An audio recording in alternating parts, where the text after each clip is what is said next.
dust him. Oh, hi, Beanie. Hey, sweet girl. Are you just gonna be there? Okay.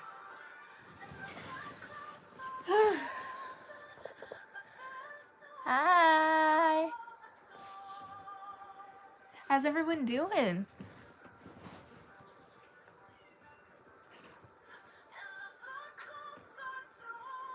Do you hear your grandma? Yeah. Go get her.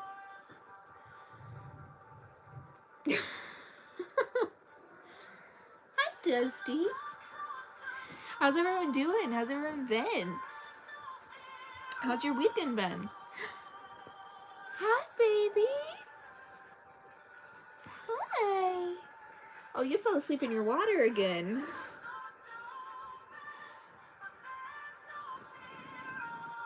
Again, with the laying on the phone.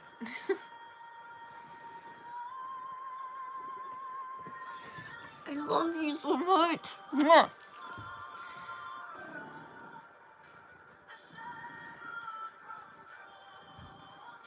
Oh, that's awesome. Are you making beans? Or biscuits? Not beans. You making biscuits? His biscuits are so cute, but that is so cool that you're making stories.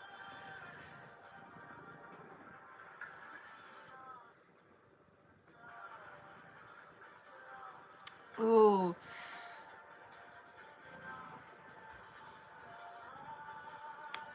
This is kind of hard because I have a couple things.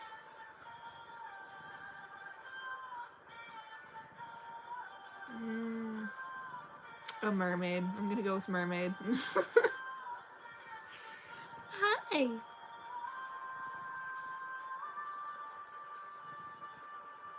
Your purring is so relaxing.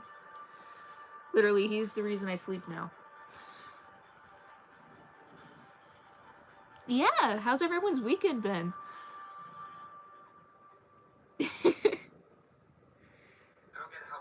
I was gonna say, like, a dragon shift, but that's something specific to one of my stories, and it's kind of complicated to explain. Beanie!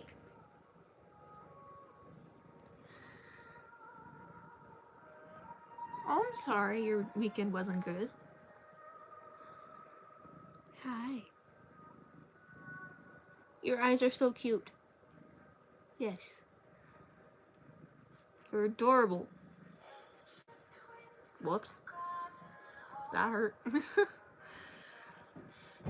You're making me clench my teeth. That's how cute you are. Mwah.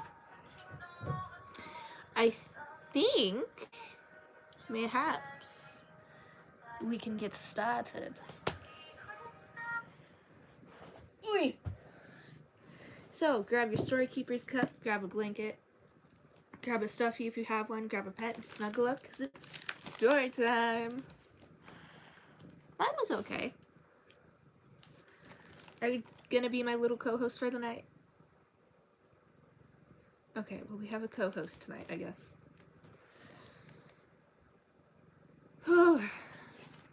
Mom picked me up from school, buzzing with questions about my first day. But I didn't feel like talking. Even though it hadn't been a total disaster. Where are you going?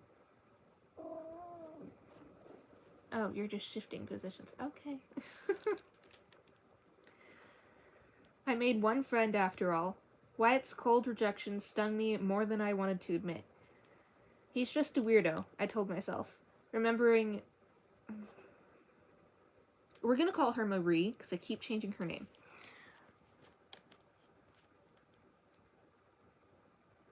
Yeah, I do this almost every day. That's basically my entire channel, is just storytelling. Anyway, where was I? Yeah, we're gonna call her Marie, because I don't know how to pronounce her actual name, and I keep changing it. Remembering Marie's warning, why should I even care what he thought? After dropping me off at the house, Mom had... Sorry. Mom had to go to a hair appointment at Beverly Hills Salon. Cinderella isn't ordered. Sorry, I skipped a line. Cinderella can't walk around her new castle covered in cinders after all. I ordered her not to come home blonde and went up to my room to start on my homework. As I sat cross-legged on my bed reading about chemical... The fuck? Sorry, they spelt this wrong, so it kind of threw me off. That's okay. Everyone has spelling mistakes.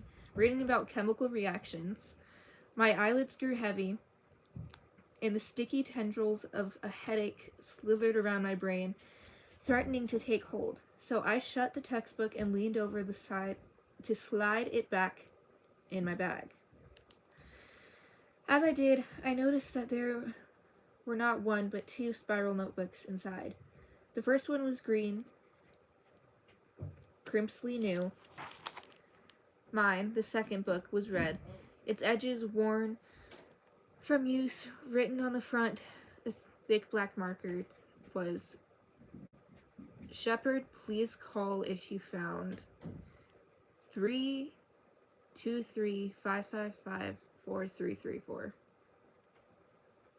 Okay. I will be right back, because one of the kittens wants out. I'm coming, Binky, I'm coming. I'm coming, Brother Pat.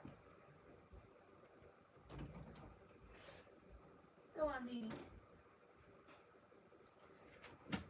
Dewey, stay out.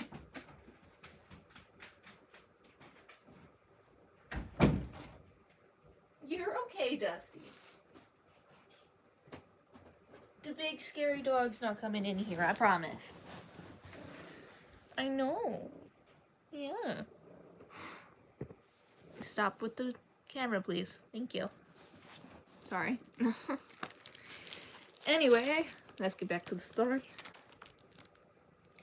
I must have accidentally grabbed it at the end of class. My first thought was, Wyatt must be freaking out. My next thought was, well, I obviously have to look inside. I set the notebook on my bed, half-heartedly debating it in my head. You shouldn't, said one part of me. It's Wyatt's business. Sorry. You should text him and tell him you have it. What would the text say, though?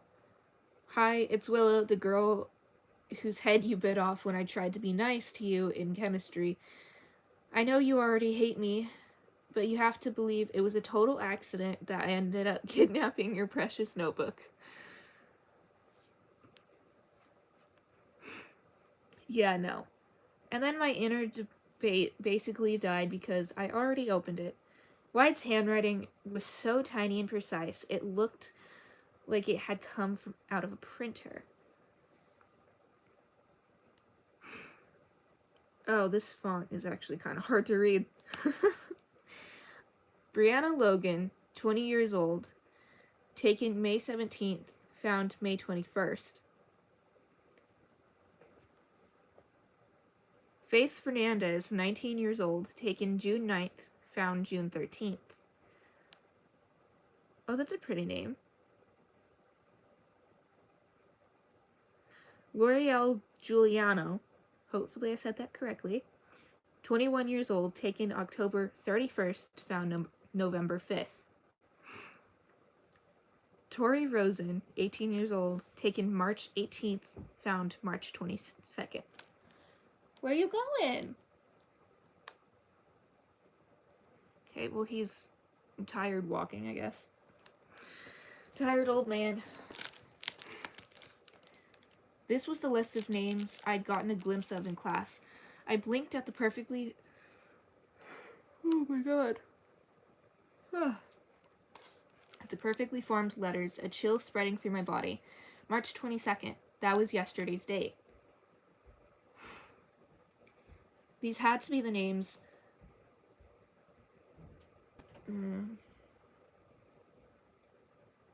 of the offing victims. The first two were written in black ink. The third and fourth were different colored ink, different pens, because they'd happened after. Wyatt started his research. I pulled my new laptop onto the bed and typed in the first name, Brianna Logan. About a billion results popped up. Movie themed off baffles Los Angeles police. Young actress found off stage set for offing. Next, I type in Faith Fernandez. Hollywood offer strikes again. Police believe movie offings are related. With each new name, the headlines grew more ominous. After L'Oreal's murder... Whoops. I did not mean to actually say that, but okay. The tone of the writing was deadly serious. Los Angeles Police Department calls in FBI for help with Hollywood offer. Police urge actresses to use caution. I found an article from that morning. Los Angeles Times has declared the ways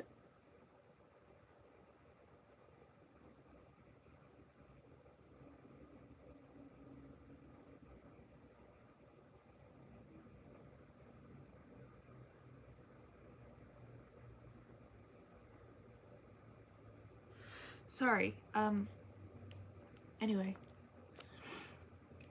Los Angeles Times has detailed the ways the four offings were similar. The victims were all missing days before being found. Oh my god, I am so sorry. They were all young, beautiful, up-and-coming actresses who lived alone. None of them were famous yet, but all of them had bit parts in TV shows or movies. Each one had been found dead in an abandoned or empty house. The girls had all been poisoned, and then their bodies had been arranged in scenes set to mimic famous movies, just like Jonathan had said. The movies that inspired the offer were The Bird's Kiss of Death, Heathers, and Vertigo. Hopefully I said that correctly. I heard of The Birds and Heathers. Sorry, these names are interesting. And Jonathan had mentioned King's Kiss of Death last night. But I hadn't heard of Vertigo before. Apparently, all of the girls had auditions scheduled. Oh my god.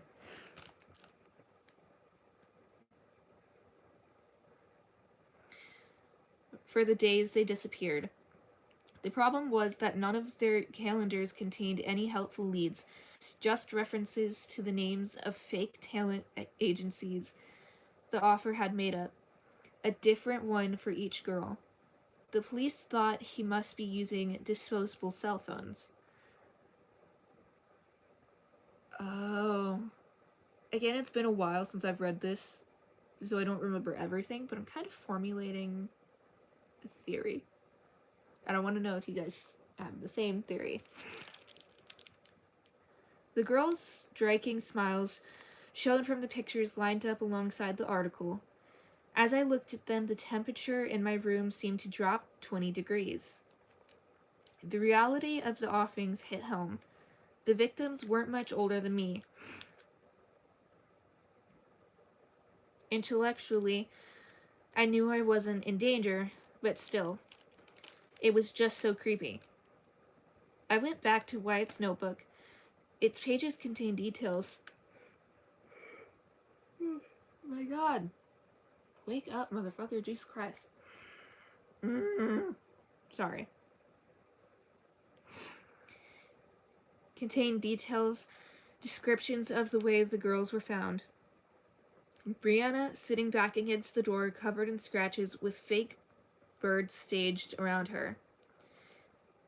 Faith in a wheelchair, At the bottom of a set of stairs, L'Oreal posted as if she'd crashed there through a glass coffee table. My brain. And Tori sat up like a victim of a fall from a tall bell tower.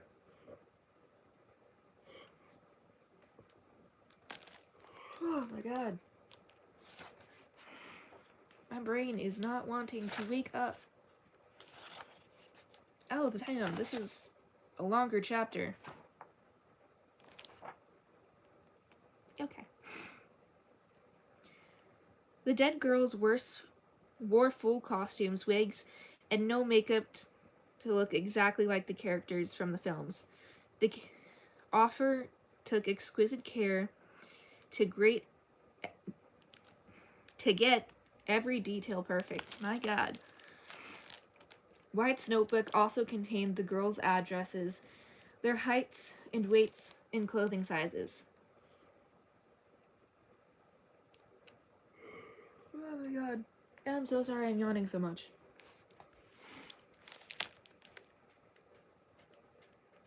Their meager acting credits the dates and times of the anonymous tips advising the police where to find the bodies and the names of the responding police officers.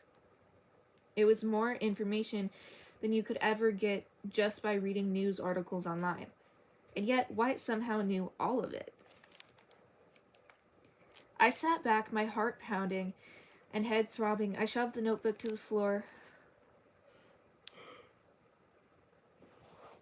Oh my god, wake up.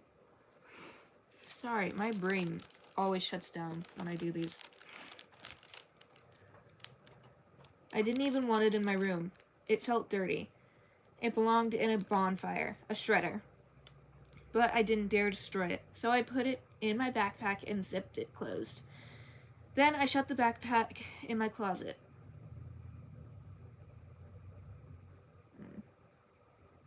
Sorry, I'm watching the cat for a second. Cute kitty. The offings were obviously disturbing enough by themselves, but what kind of person would be so obsessed with them?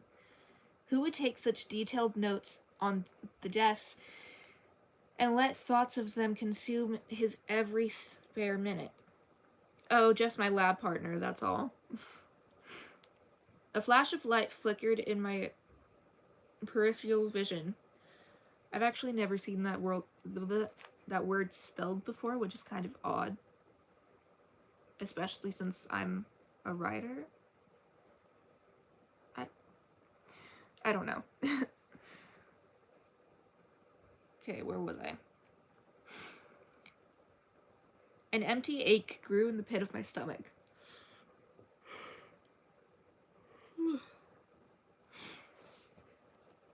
I could feel the walls closing in on me. I had to get out of the house. My new neighborhood was made up of narrow roads that wound along the hillsides. The roads ranged from sleekly modern and old Hollywood glam, from cottages of mansions.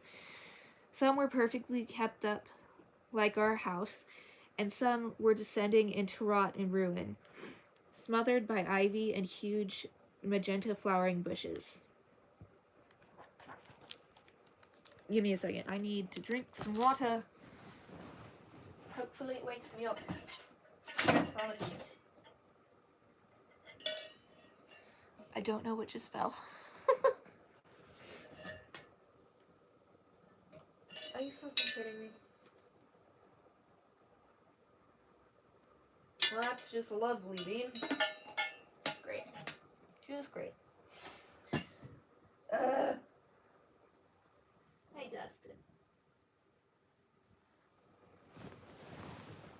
Sorry. Yeah. Oh my god.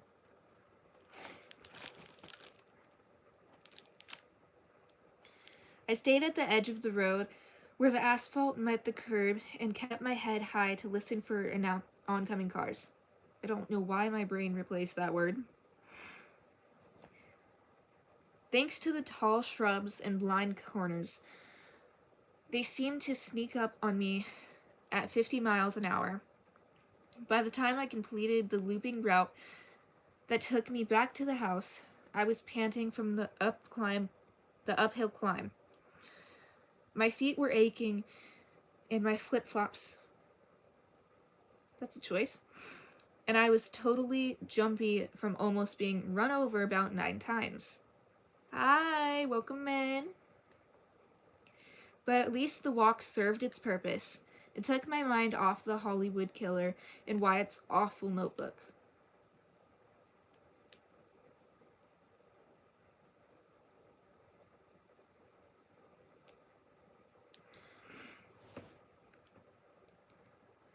I couldn't wait to kick off my shoes and drink a tall, cold glass of water.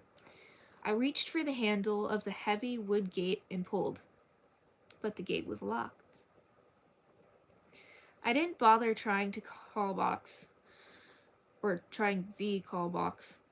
because I knew no one was home, and even if I had my phone with me, there was no point in bugging my mother at the salon. The skin on my cheeks felt like it was cooking in the brutal sunlight. Oh right, I forgot that this was during the day and it hasn't turned night yet in the book. My throat was parched. It was so dry here, as Jonathan pointed out once. With his usual misplaced pride, the city of Los Angeles is an actual desert. I tried typing numbers into the keypad. 1234 0720. Mom's birthday 0214. Mom and Jonathan's anniversary. I knew they wouldn't work, but it was all I could think of to do. And I had to do something. Then I just started randomly punching the buttons. Finally, I stepped back to assess whether I could climb over the fence. Not a chance. It was 8 feet tall with metal spikes at the top. I went all the way around the property, and the backyard was bordered by a wrong word. My brain. Oh my god. Was bordered by a steep ravine.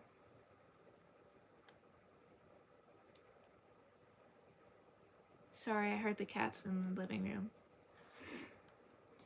That was full of continuous... Yeah. What? I think they meant cactus? We're gonna go with cactus. It makes more sense. And probably snakes. I was on the verge of crying, but before I could muster a sniffle of self-pity, the gate swung open. Excuse me, the guy standing there was a couple of years older than me, with messy and purpose dark hair and piercing green eyes. What do you think you're doing? I had no idea who he was. Trying to get in? I said. He stared down at me. Did it even occur to you that maybe you shouldn't be trying to get in to someone else's private property? Oh, I'm sorry, I said, mortified. I just moved here, and I must have got the wrong house. I thought I was locked out. I'm sorry. Loser, loser, loser. I despise that word. I was about to turn away to find the right house when his green eyes brightened with understanding. Hang on, what's your name? He asked. Willa. Willa, he repeated. You're Willa. Oh no, I'm so sorry. Come in, come in. He held the gate open. Ow.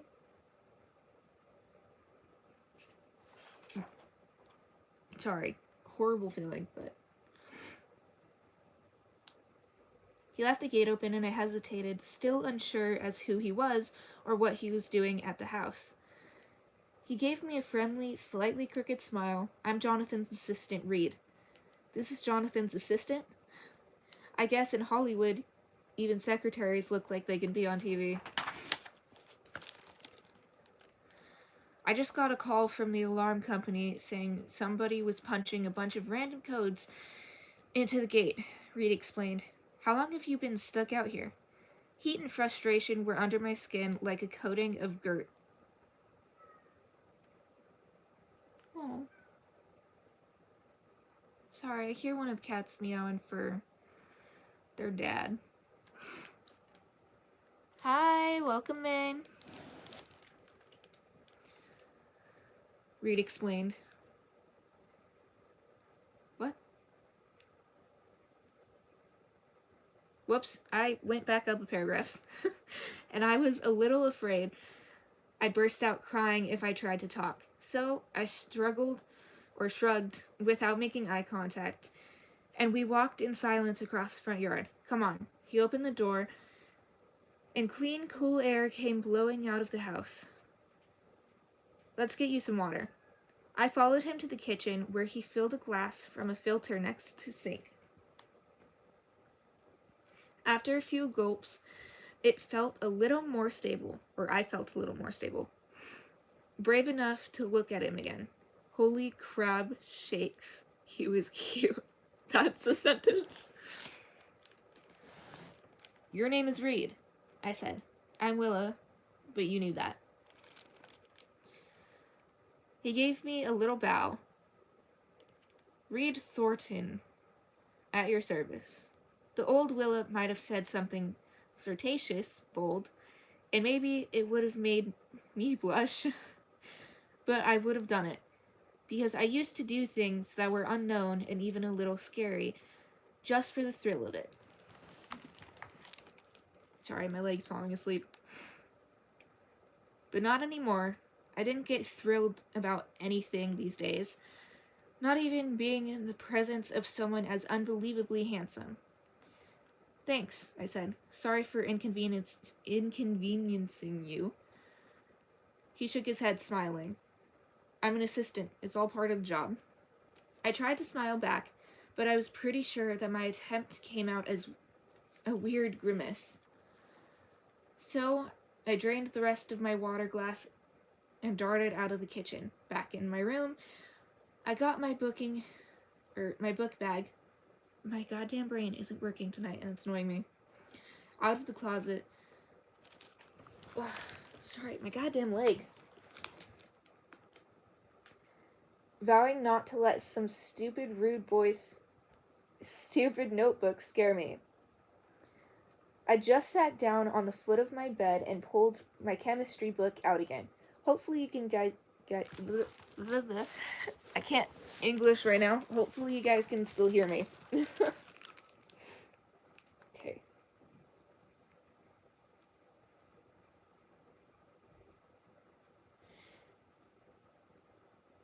I already read that. When there was a knock on my door.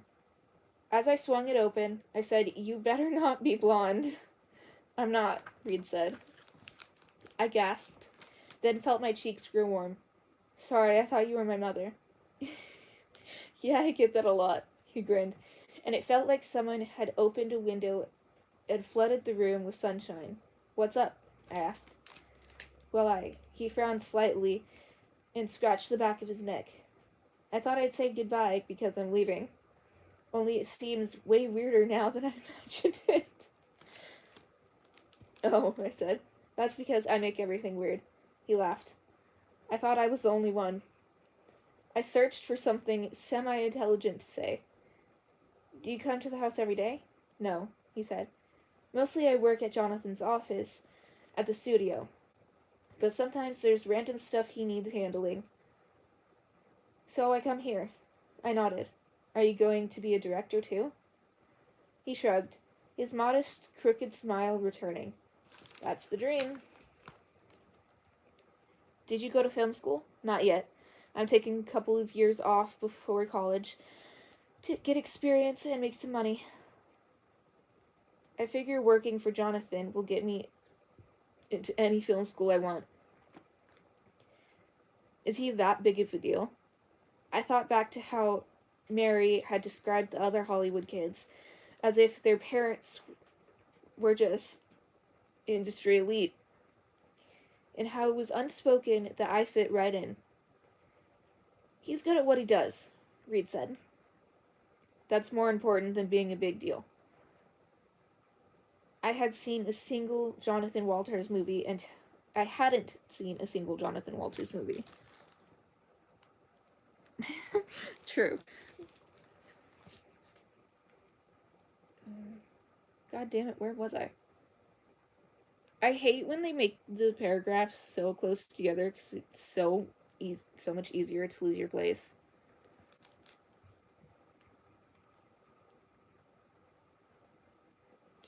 I hadn't seen a single Jonathan Walters movie until he and Mom started dating, and she had made me watch them all with her, actually. I liked them a lot. They were exciting without being mindlessly action packed, and thought provoking without being boring or peachy. Then again, I didn't know enough about movies to know if that made someone a good director or not. I guess I'd have to take Reed's word for it. Right. I felt weird about wasting time and figured he must be eager to go. But he didn't act like he was in a hurry. He leaned against the doorway and slid his hands into his pockets of his jeans. You started at Longthorn today, right? How do you like it? It's okay. I haven't met many people yet. He nodded. They can be a bit closed off until they get to know you. How do you know so much about them? I'm a proud fighting rattler. Graduated 2 years ago. He smiled. Ebony and emerald forever, right? Rattle, rattle. It's the cry of our battle. Okay. That's something. Yeah, I guess it didn't quite have the rattle in my heart yet. I thought of Wyatt's icy rejection, and closed off might be putting it mildly. Reed sighed. Yeah, I've been there. I was on scholarship and my parents were nobodies. I had no connections, no famous friends. A lot of doors never opened for me. I'm extremely nobody, I said. The thought bode well, door-wise. Oh, God. Well, now I feel awake. And dizzy. Sorry.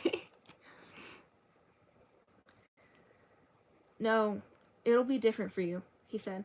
You're Jonathan Walters' stepdaughter. Even if I weren't obligated by the terms of my employment to say that counts for something, I'd say it counts for something. Sorry, I've never heard Dusty snore before.